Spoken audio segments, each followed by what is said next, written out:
What's up? Welcome in to Pod Like a Champion, the blueandgold.com recruiting podcast. It's Tuesday, December 22nd, 2020. 6 days removed from the chaotic first day of signing day. Mike, are you recovered, rested, not totally juiced up on caffeine? I'm good, dude. Yeah, I'm good. Last week was probably one of the busiest weeks of my almost 8 years covering football recruiting on the Rivals Network, and but I'm down in Florida with the in-laws, so I don't have the beautiful touchdown Jesus mural behind me. Just a door and Derek Jeter Celebrity Golf Classic picture. It's my father-in-law's. So yeah, a little bit different venue in terms of where I'm at right now, but weather's nice here, and yeah, just kind of looking forward to Christmas and not working. So to decompress a little bit. What about you, man? Yeah, this is definitely an at-home podcast where We're we're chill. coming to you, really giving you guys what you want in a week of R&R here for both of us before the playoff gets started and while Mike decompresses from all the zaniness of recruiting. Yeah, I'm at my folks just outside of Chicago with you can see the Christmas decorations there in the background a little bit. So still, we don't take a break from recruiting because recruiting doesn't take a break and you people are thirsty for it. So we're here. And before we really dive into it, if you could be so kind, just hit that thumbs up button on YouTube, subscribe to our YouTube channel if you're watching on YouTube. And of course, if you're on our podcast channel, make sure you're subscribed to the podcast on Spotify, Apple Podcast, or wherever else you get your podcast. If you'd be so kind, please leave us a rating, leave us a review, and you can follow us on Twitter. Follow me at Patrick Engel _, and you can follow Mike at Rivals _Singer.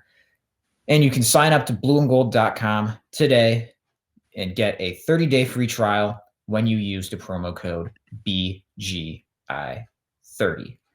So, Mike, let's talk Pat, about.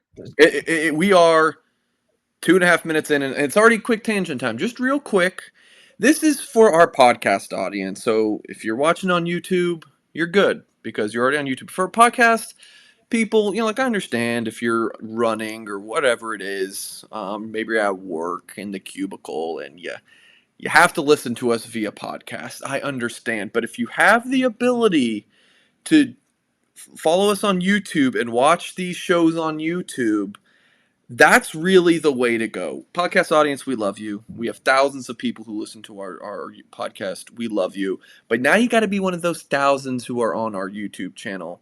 Search Blue and Gold Illustrated on YouTube.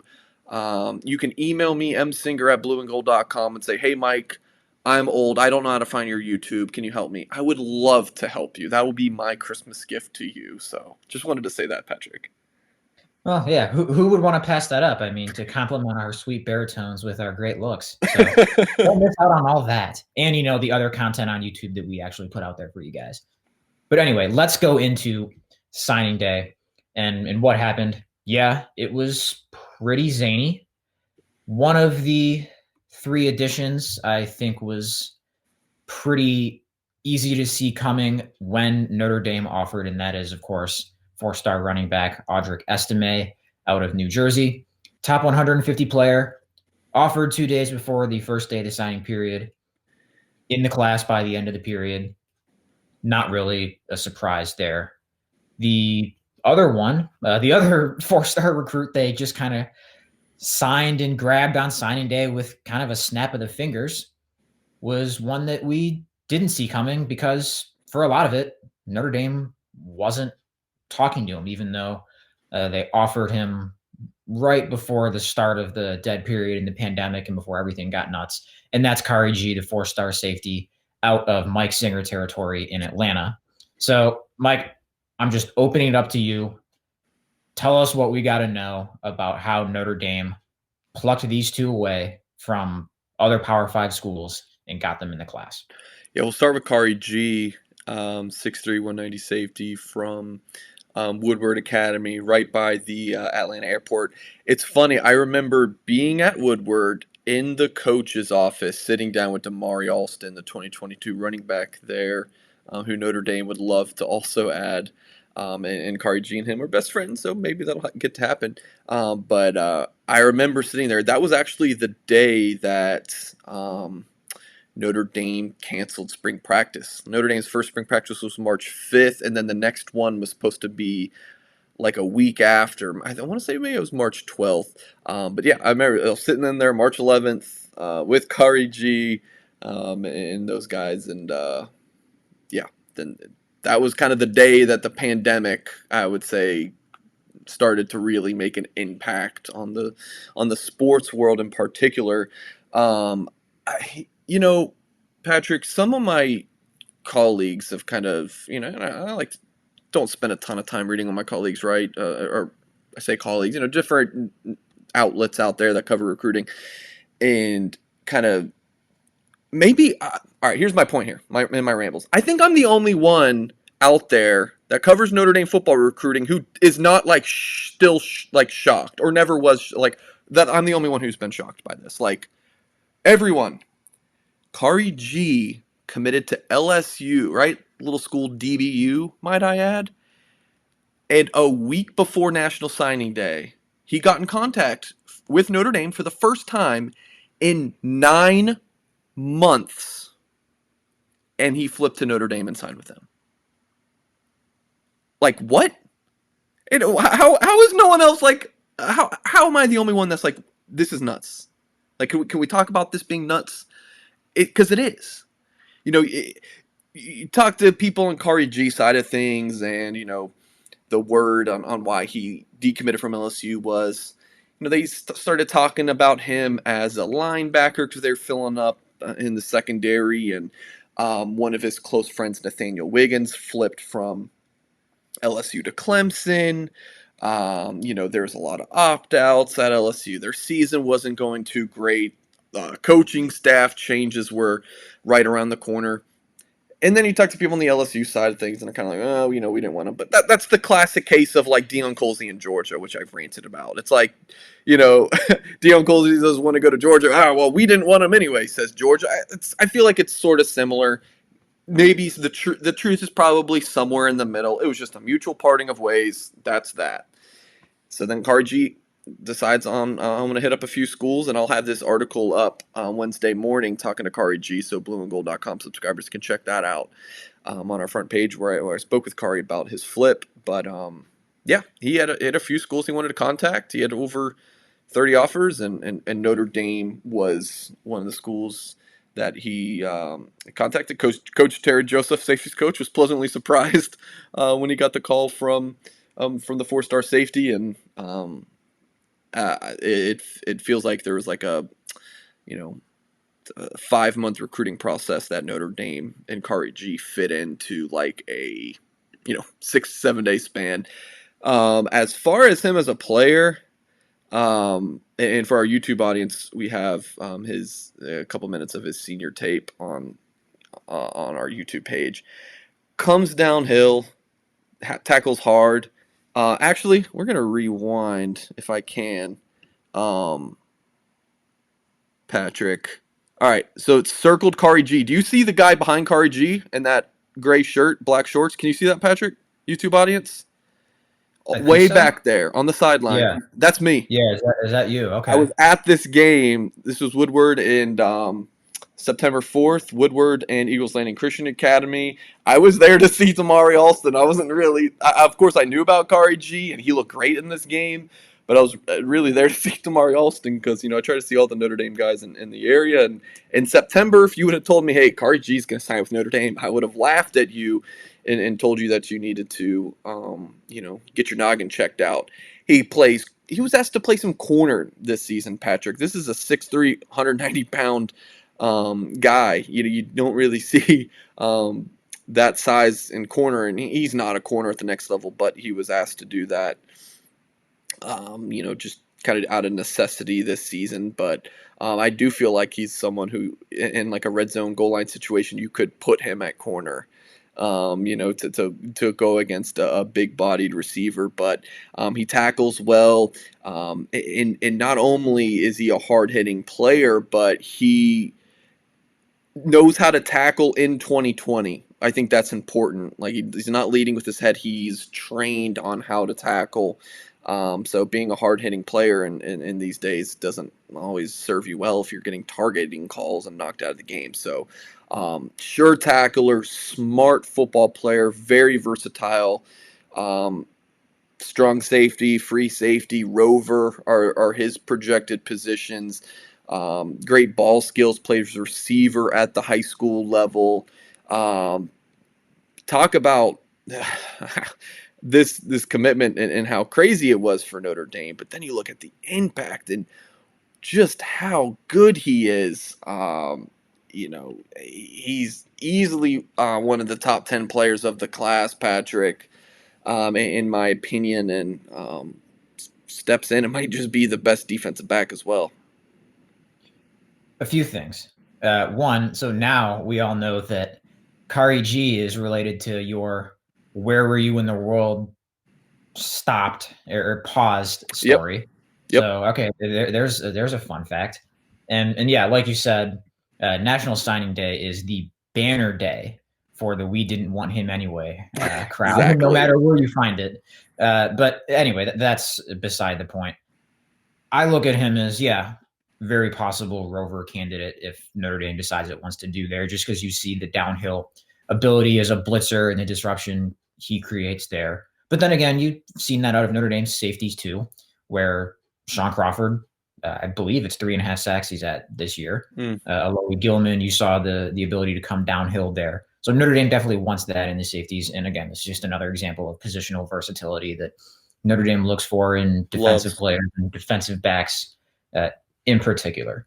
And I guess the other thing I would add is that here's just an example of every recruitment is different or no two are alike, whatever you want to put it. And like, let's just take a look at the two signing day, 4-star additions here. Estemae was like, yeah, Notre Dame knows it can probably get him if it offers or when it offers. That was where he wanted to end up. It was just a matter of when they decided to do it with the other numbers games and what was happening with other targets and all that fun stuff. Kari G is like Mike, I think you might have mentioned this to me or on the message board or in a story. I don't remember what, but yeah, when you were there at Woodward, it was like, yeah, you didn't really get the sense that G was going to consider Notre Dame very heavily. Right. And then there's just not much communication. And then bam, he's reaching out to them when it appeared that him and LSU weren't going to end up being the match. And then to pull another example out of your backyard, Deion Colsey, the one that, hey, it looks like it could be a thing that gets away because he decommitted. They didn't stop talking to him. He's back in the class. Just these things can all work, or these surprises or impressive lands or whatever you want to characterize them as can all just work in very different ways. And yeah, with Colsey, it was, hey, good job on the staff for never stopped talking to a kid they liked and thought was a fit. For Estemae, it was, all right, they knew this kid was probably going to flip if they offered. And here it's just sometimes things just kind of break the right way and you end up with a good player. Yeah. This one just fell into Notre Dame's lap. No two recruitments are the same for sure. Other thing is the recruiting is just fluid. My projection for this defensive back class was 4 to 5, and this was back in our football preview magazine that I wrote in the summer. And now the projection is 6 to 7. So recruiting just changes. Like 6 was supposed to be the max, but then you have Kari G come in, and Sierra Wright's still out there, and Notre Dame kind of just seems, Patrick, to be working under no scholarship limitations. I know they kind of are for 2021, but it's one of those things that, look, scholarship numbers always work themselves out, and Notre Dame knows what they're doing. So I trust them. Let's go into Estemae a little bit more here then.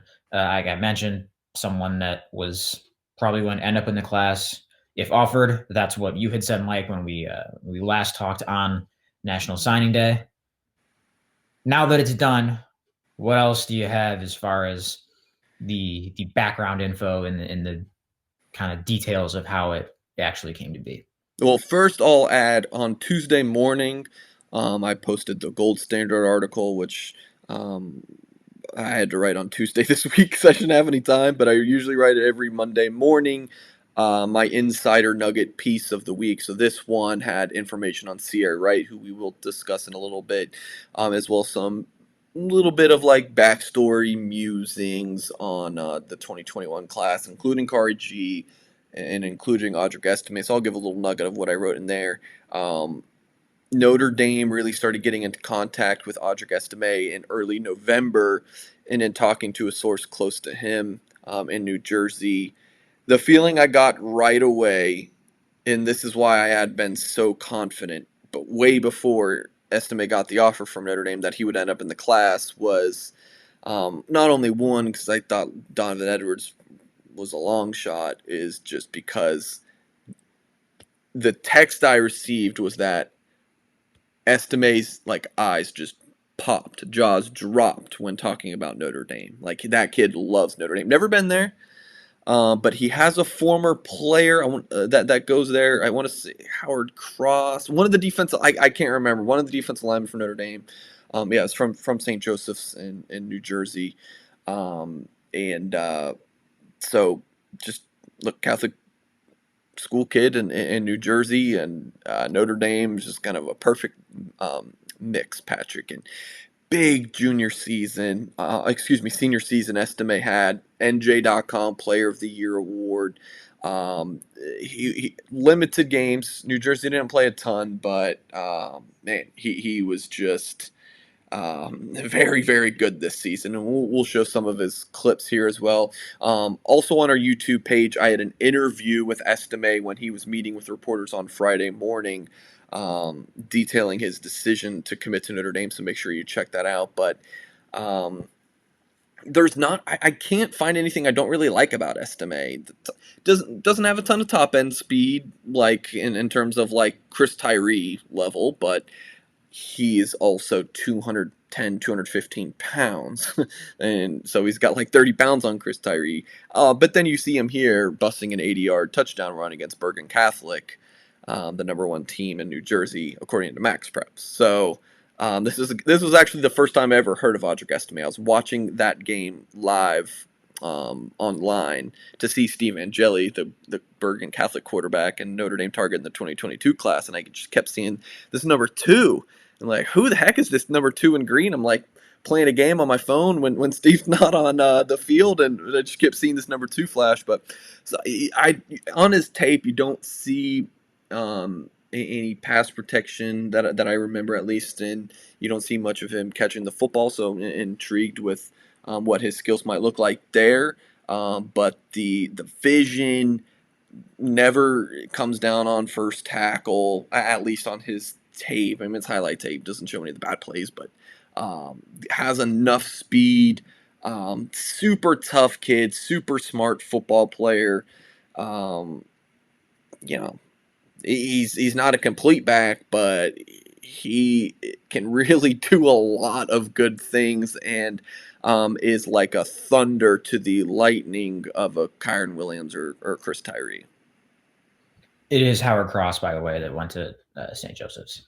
But yeah, I think you like the compliment as far as how it fits into Notre Dame's backfield.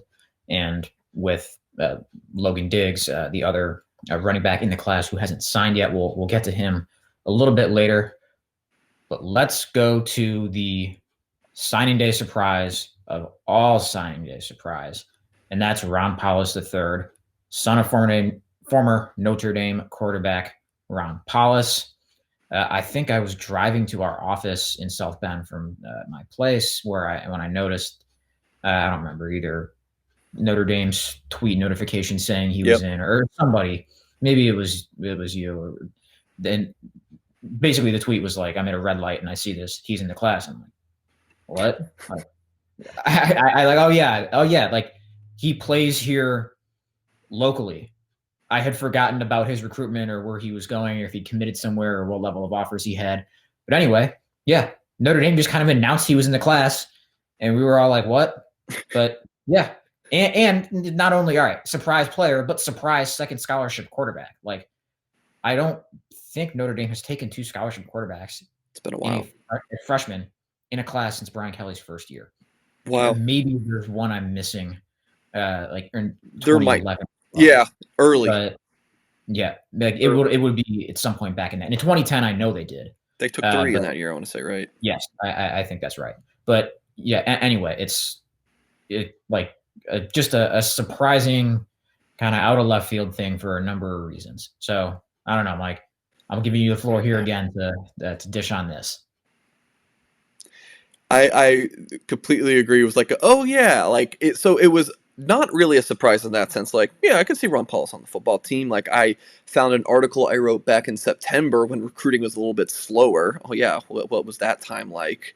Because then it picked up so hot and heavy. Yeah, seriously, guys, in like September-ish, it was like, okay, Jaden Thomas, Deion Colsey, maybe another DB. That's about it. Yeah, who knew at that point they were going to take like 7 more guys.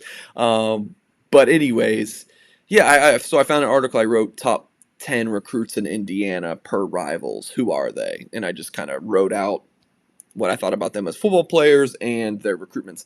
And I got to Ron Paulus, and I was like, oh yeah, like yeah, I could see Ron Paulus being a PWO with Notre Dame. Like he got hurt as a junior, he had an early Kentucky offer. I don't think they're really recruiting him anymore. So yeah, I could see him as a PWO. And then I forgot about him too, Patrick. So, and then he signs. Some people have speculated. When I say people, kind of, our readers on blueandgold.com, premium subscribers, that, he might come in on scholarship for a year and then they might put him to walk. I don't know. I'm not going to speculate on what all that looks like. But Notre Dame head coach Brian Kelly and recruiting coordinator Brian Polian were very clear that they they value Paulus. They think he can play. They needed that extra body in the quarterback room, all that stuff. But my thing, and I'm not trying to question those guys, but they kind of spoke to where it's like, obviously we're taking Ron Paulus, everyone, but also no one really had this on their radar. So if he was just like an obvious guy, like, yeah, of course we're bringing him. Why wasn't he verbally committed before? Why did they announce him at 11:30 a.m. and not at 7 a.m. like all the other Eastern time? Maybe that one's nothing. But to me, I was like, they already signed all the other Eastern time zone guys at 7 a.m. and at 7 to 8 a.m. window Eastern, and Paulus came at 11:30. It was like just a surprise. I don't know. That's just me as a recruiting nut following the times that these guys were announced. But just a lot of like little things you're like, huh, it's a little strange. But yeah, I mean, Patrick, you're in South Bend. Obviously, guys, I cover Notre Dame recruiting based out of Atlanta because they recruit a ton down here. So I'd rather be where all the recruits are, and the warmer weather doesn't help. But Patrick, if we would have known he was this, big of a Notre Dame recruit, I would have been sending your butt to Penn games, every other weekend or something to go see Notre Dame's quarterback. In the 2021 class, and I don't think really any other media outlets were that covered Notre Dame, other than the local paper that were going to see him. So, but I guess Ron Paulus was really in the plans all along for Notre Dame. They clearly kept that off the radar. Why, I don't know.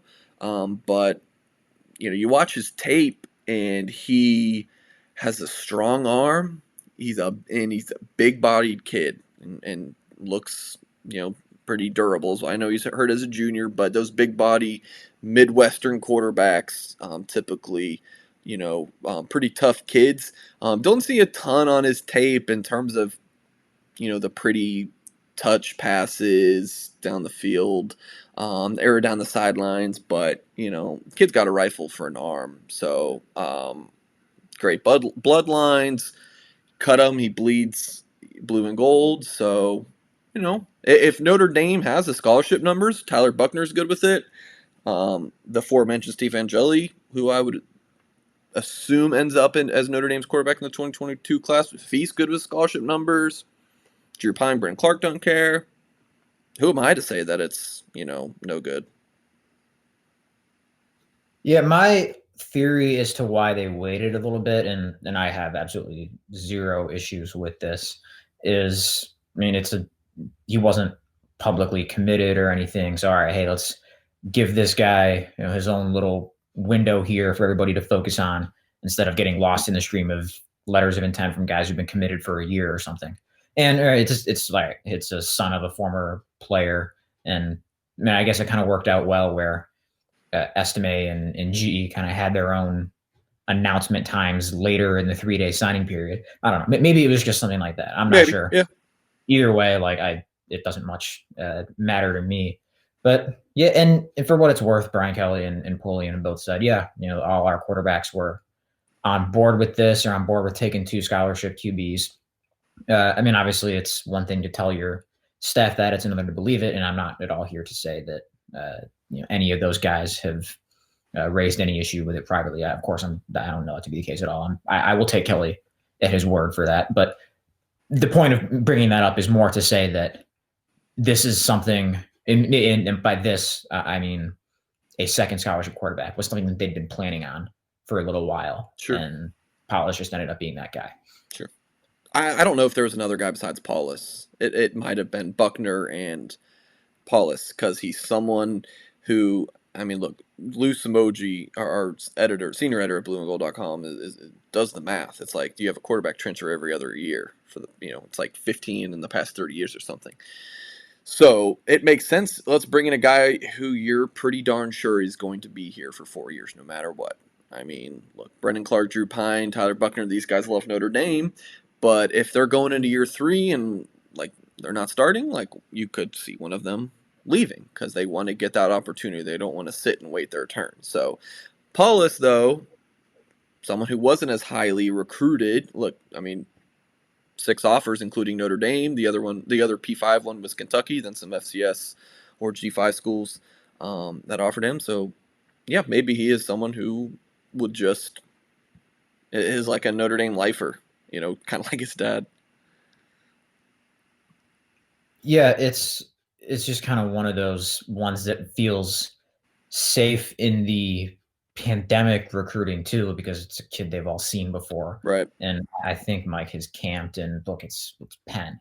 I'm sure they've been over there. On some staff member has been over there at some point, and Ron himself, of course. So in just coaches in their nature of being picky as far as which QBs they offer and liking to see QBs in person before they offer, this was an easy one to do because they, I would assume, had seen him a lot more than someone who would be at his recruiting ranking level who's uncommitted but is not in the backyard and who they hadn't seen before and you feel more comfortable here. Sure. So, and again, that's just my guess, but it fits the idea of why this is a pretty safe bet in the sense that you're familiar with him, legacy, all the stuff you just mentioned there. Sure. So let's go into the remaining pieces here.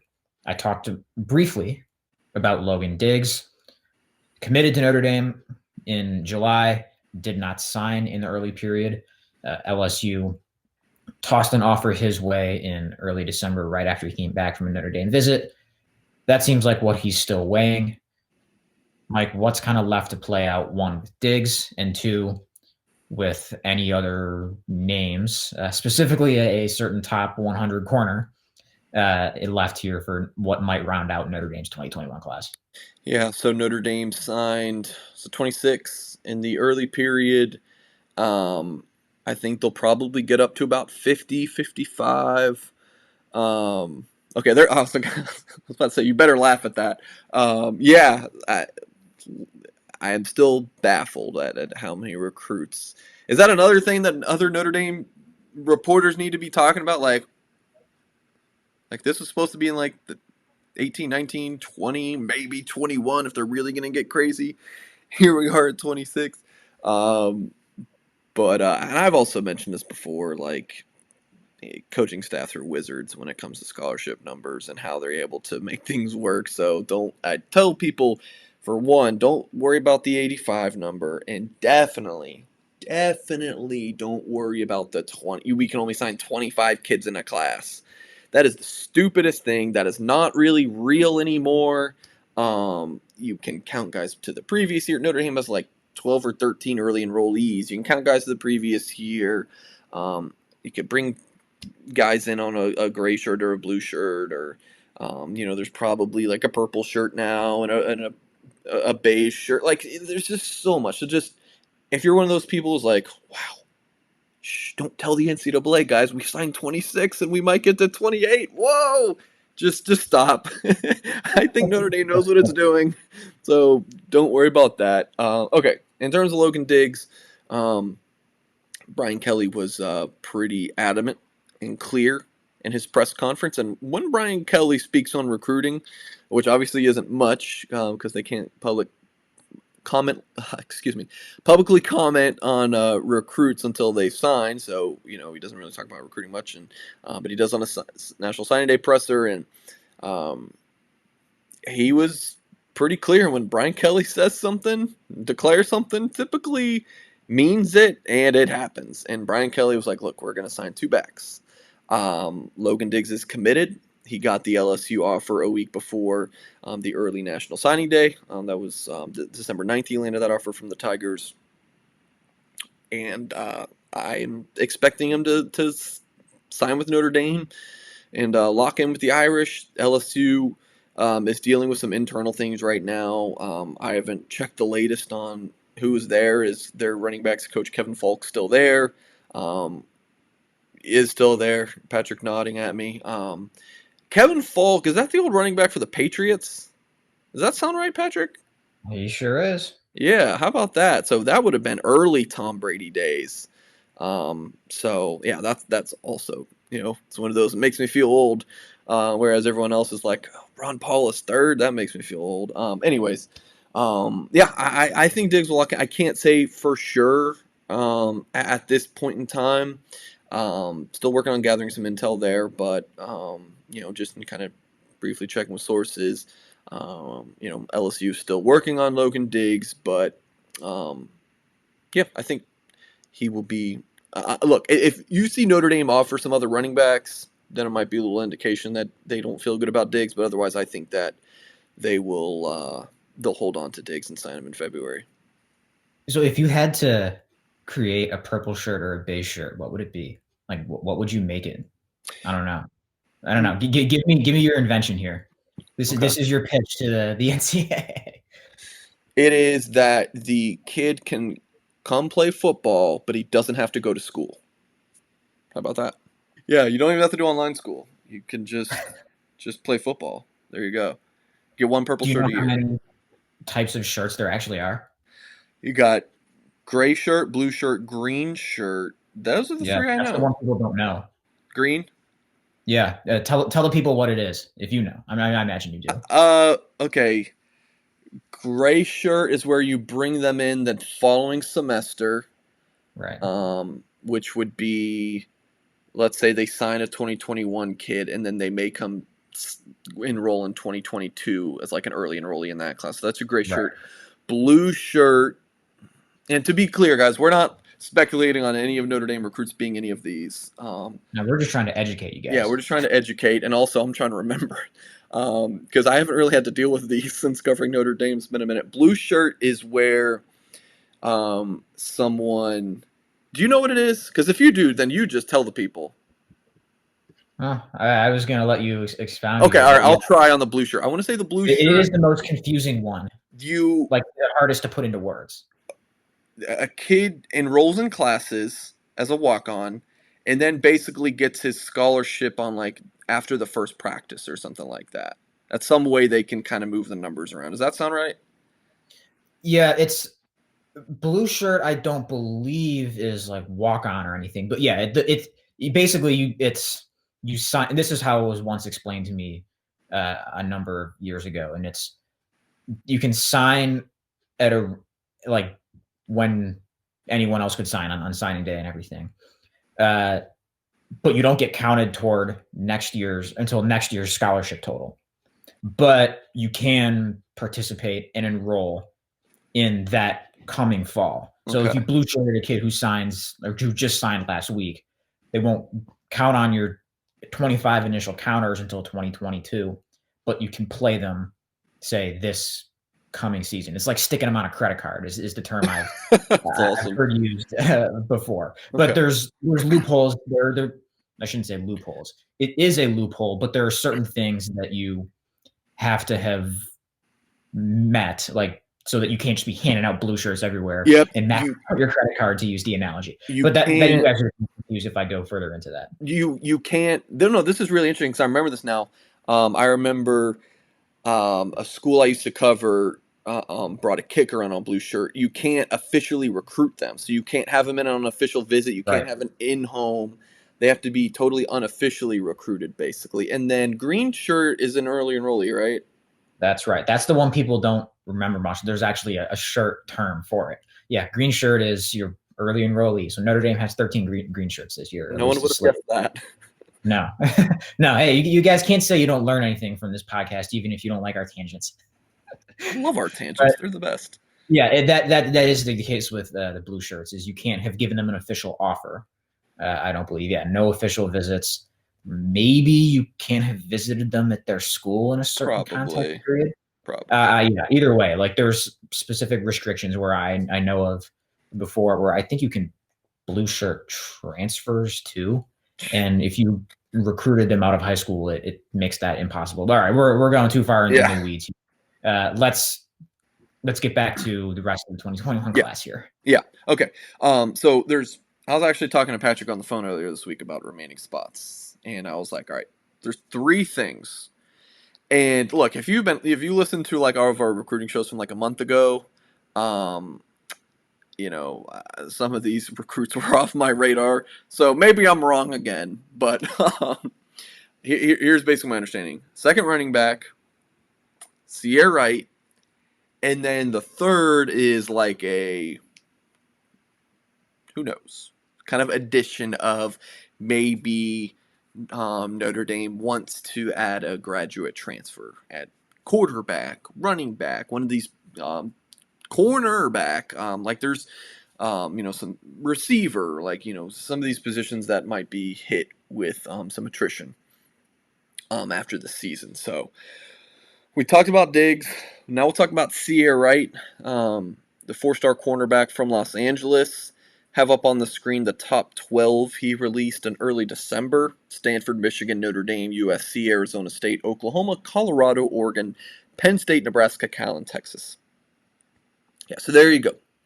Sierra Wright is deciding January 2nd, and the most he's cut it down is 12. So when I say Sierra Wright is a media-savvy kid, like here's kind of an example that he wants, some suspense with his recruitment. And, he's not cutting it down a whole lot.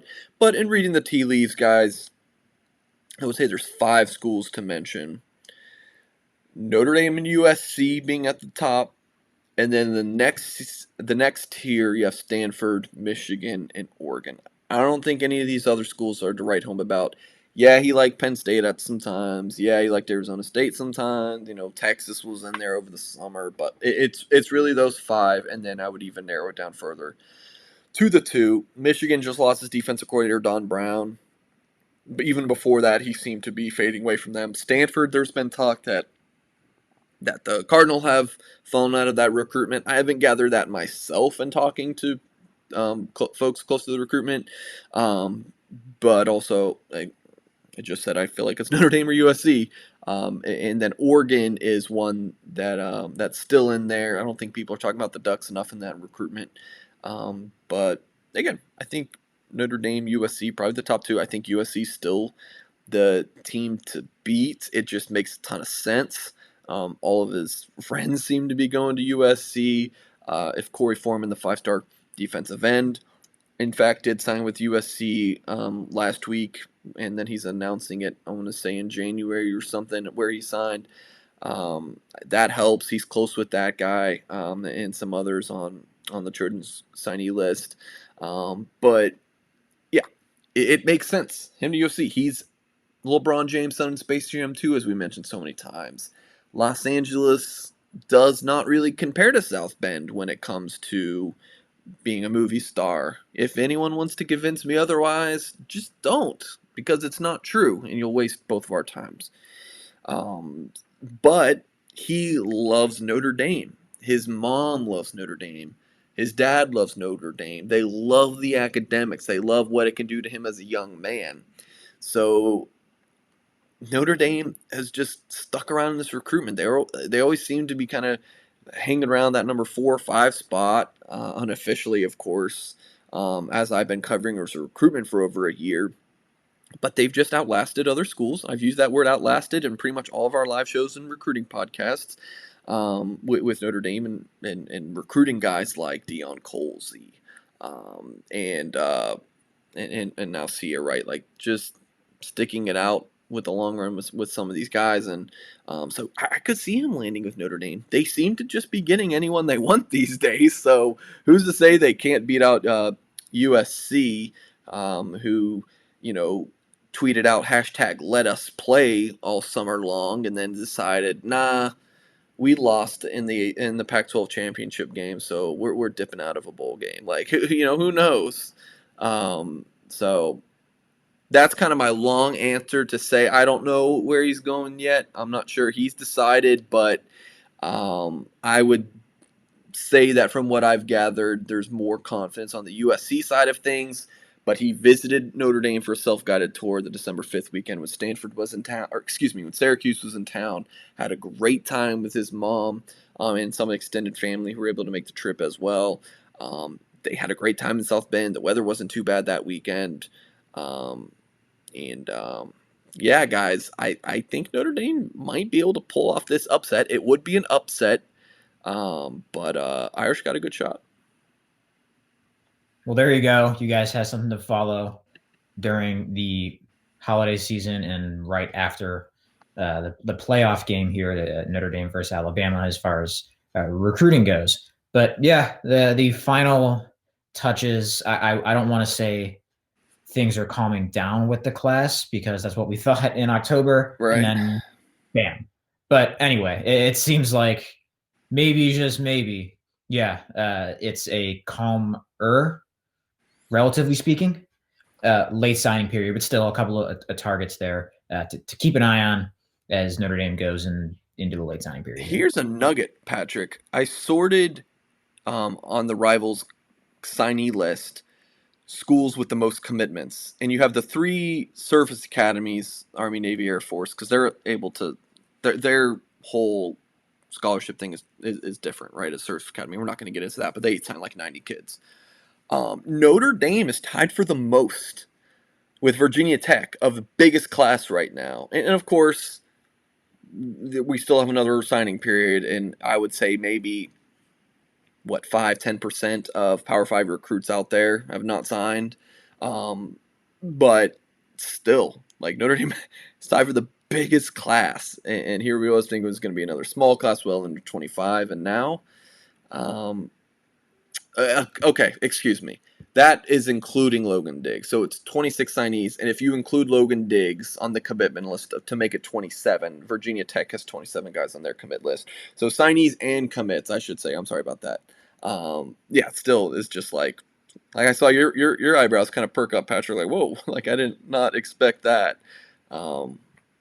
Cruton in 2020, man. Cruton any year. But yeah, especially this one. I have a feeling this is going to be a recruiting class for as long as you keep covering recruiting. That's going to be hard to, not remember just for all the wonkiness from what actually happened in the class, but also, the pandemic altered recruitments. Sure. But that's going to do it here. Again, we will talk to you guys probably after Notre Dame's playoff semifinal against Alabama. By that point, we will know what Cedar Wright does. And January 2nd decision, I should add. Yeah, January 2nd. Yeah, day after the playoff game. So at your next Pod Like a Champion, you will probably know where Cedar Wright's going. We'll be talking about that and anything else that might arise as this class puts its finishing touches together there. Hope you guys have a Merry Christmas, Happy Holidays, and we will talk to you again in 2021. Until then, take care.